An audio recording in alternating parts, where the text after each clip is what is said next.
Good evening, I'm Fana Shea and this is AWANI Tonight. There is no need to peg the ringgit to US dollar, says Finance Minister. And how do we differentiate between COVID-19, influenza and RSV? That's coming up.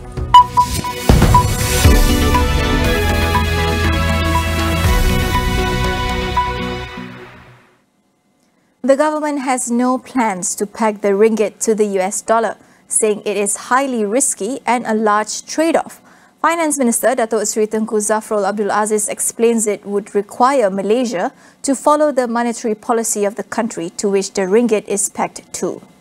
Contohnya, jika ringgit ditambat kepada dolar Amerika Syarikat dan seandainya keadaan faedah rizab persekutuan meningkat sebanyak 325 mata asas ini atau 3.25% secara keseluruhan pada 2022, maka kadar dasar semalaman atau OPR perlu dinaikkan pada kadar yang sama meskipun Malaysia berada pada tahap pemulihan ekonomi dan tekanan inflasi yang berbeza daripada Amerika Syarikat. Dalam hal ini, Malaysia akan menghadapi kekangan untuk menetapkan dasar moneteri dan rakyat pula terpaksa menanggung kos pembiayaan yang tinggi walaupun keadaan ekonomi negara kita tidak sama seperti di Amerika Syarikat. Zafrul said a flexible ringgit exchange rate is important to balance the need to absorb external shocks and support the Malaysian economy amid global uncertainty. He added that continuous monitoring will be done by Bank Negara Malaysia to ensure an orderly forex market and prevent volatile moves in the ringgit. Malaysia is set to release its second quarter GDP data tomorrow. Datuk Seri Tengku Zafrul tells Channel News Asia the country has had a strong economic recovery since borders reopened in April and that he is confident Malaysia will meet its GDP forecast for 2022.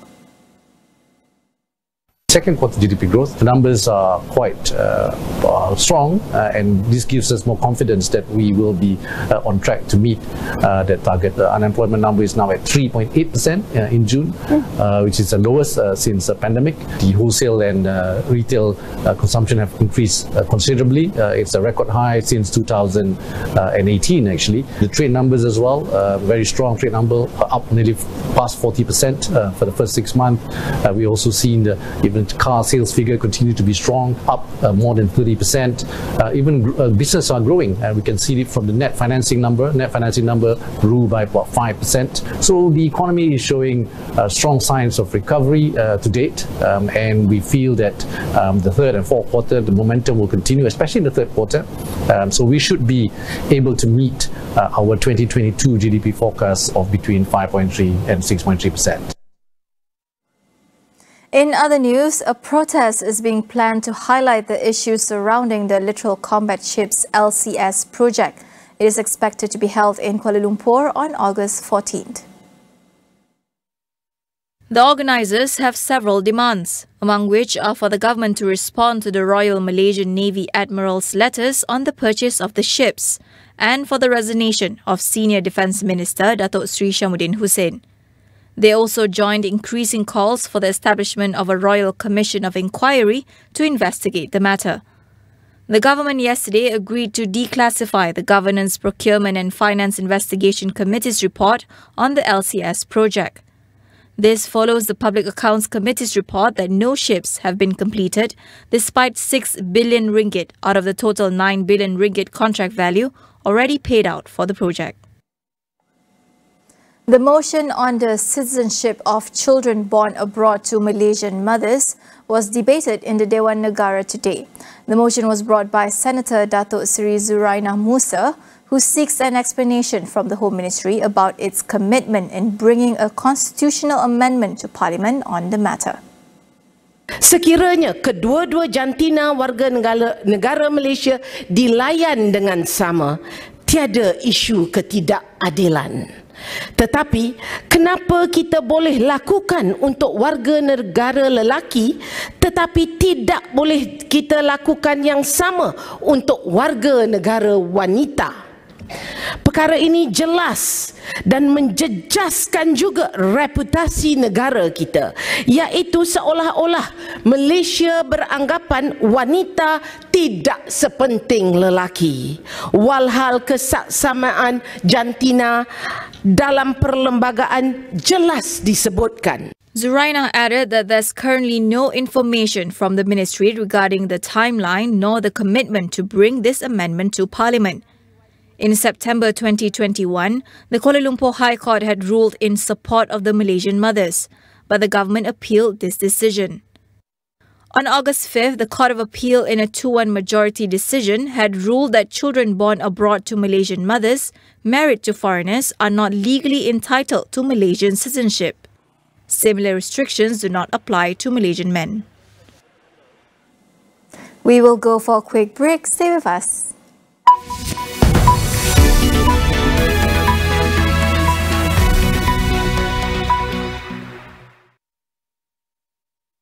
Suatu hari nanti, anda pasti ada idea. Saya ada idea yang merubah segalanya. Kamilah PUNB dan kami sentiasa bersama untuk membantu perniagaan anda berkembang maju. Nampak tak? Bukan setakat menyediakan pembiayaan. Kami juga memberi anda kepakaran untuk mengembangkan perniagaan anda. Pengubahsuaian, inovasi produk, pemasaran, penjualan, pengedaran, peraukanan dan seterusnya, penguasaan global. Bagusnya. Inilah PUNB. COVID-19 memperlihatkan kepada kita betapa pantasnya adaptasi teknologi di kalangan PKS kita. Niaga AWANI dan Unified Business akan menyelami perjalanan kebangkitan semula PKS kita melalui segmen Jiwa SME setiap Selasa dan Khamis untuk inspirasi anda. Transformasikan perniagaan dengan Unified Business, rakan digital pilihan anda. Hubungi kami sekarang dan jimat sehingga 50%. Jom Unified Business.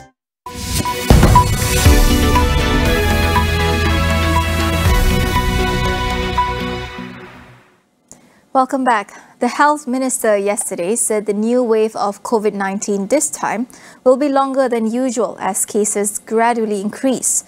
At the same time, other contagious respiratory diseases such as influenza and respiratory syncytial virus are also on the rise.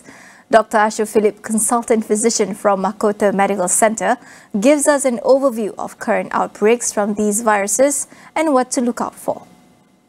The thing is that COVID has changed so much from the time when we first came into contact with it. It was basically cough, running nose, loss of smell, loss of taste, that sort of thing. But now, a lot of people present with COVID, with diarrhea, and much less upper respiratory symptoms. Influenza, we consider upper respiratory infection, but often it presents with severe high fever, body aches, as well as the running nose and cough. So if you've got a lot of fever and body aches, it's more likely to be influenza.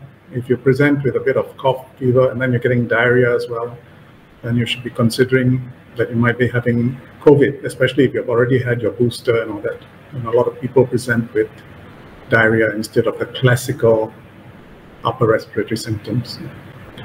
RSV in adults, it usually presents as a very mild upper respiratory infection, cough, running nose. It's more serious in very young children, like 1 or 2 years old, or in very elderly adults.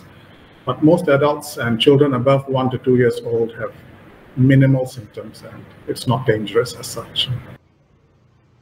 Dr. Astro said the outbreak of these viruses are not unusual, especially during the transition to the endemicity phase. Viruses are always around.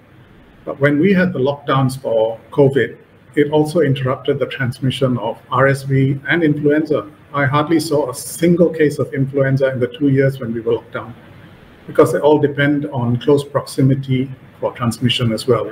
If you're not close proximity to someone who's got the illness, then it won't transmit. Influenza went from thousands of cases a year to almost none. So now that we've opened up, the lockdown is over, people are moving around, people are going to shopping centers, going to movies, having parties, traveling. So it's ripe for influenza to spread. Every year we do have outbreaks of influenza, but in this climate and in this country, it's not usually very serious, so we don't pay much attention. But there are thousands of cases. It's just, I think now we are a bit sensitive to it. Every time you've got a running nose, you rush to your doctor and say, have I got COVID? And the doctor will just check you for influenza as well. So suddenly you found out you got influenza. Whereas 3 years ago, you wouldn't bother. You wouldn't go and test. You wouldn't know you had influenza. So how can we protect ourselves from these contagious respiratory infections? Dr. Astro said continuing to maintain our hygiene and masking up in crowded places, just as we did during the onset of COVID-19, would be the best prevention. What can we do?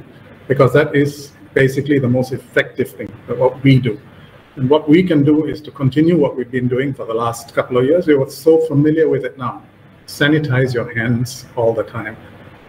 Because though we call it a respiratory illness, it's not often transmitted by people coughing and sneezing alone.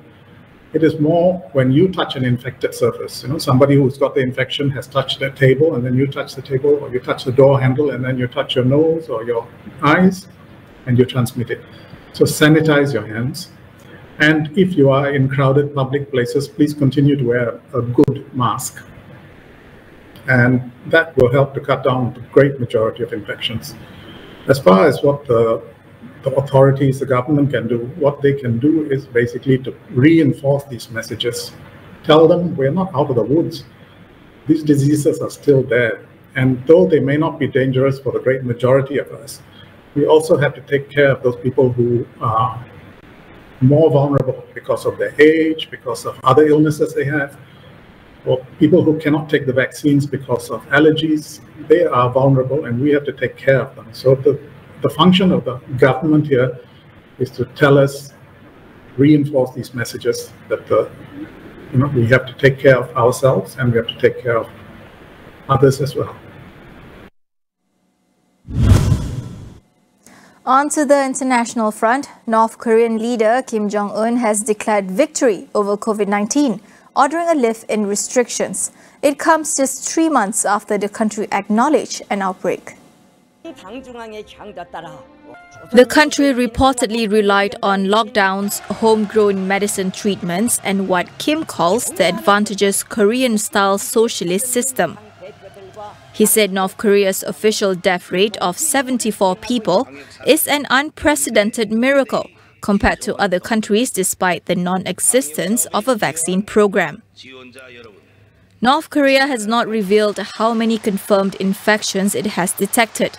It has reported no new cases since July 29th, with what international aid organizations say are limited testing capabilities. According to Kim's sister, Kim Yo-jong, the North Korean leader himself had suffered from fever symptoms and blamed leaflets from South Korea for causing the outbreak. Sri Lanka's former president, Gotabaya Rajapaksa, is expected to arrive in Thailand today. It is his second temporary stay in a Southeast Asian country since fleeing his island nation last month amid mass protests. Rajapaksa fled to Singapore from Maldives on July 14th and resigned from office shortly afterwards, following unrest over his government's handling of the economic crisis in Sri Lanka. Thai authorities say Rajapaksa had no intention of seeking political asylum and he would not be allowed to take part in any political activities while in Thailand. The former leader's diplomatic passport will allow him to stay in the country for 90 days. He has made no public appearances or comments since leaving Sri Lanka.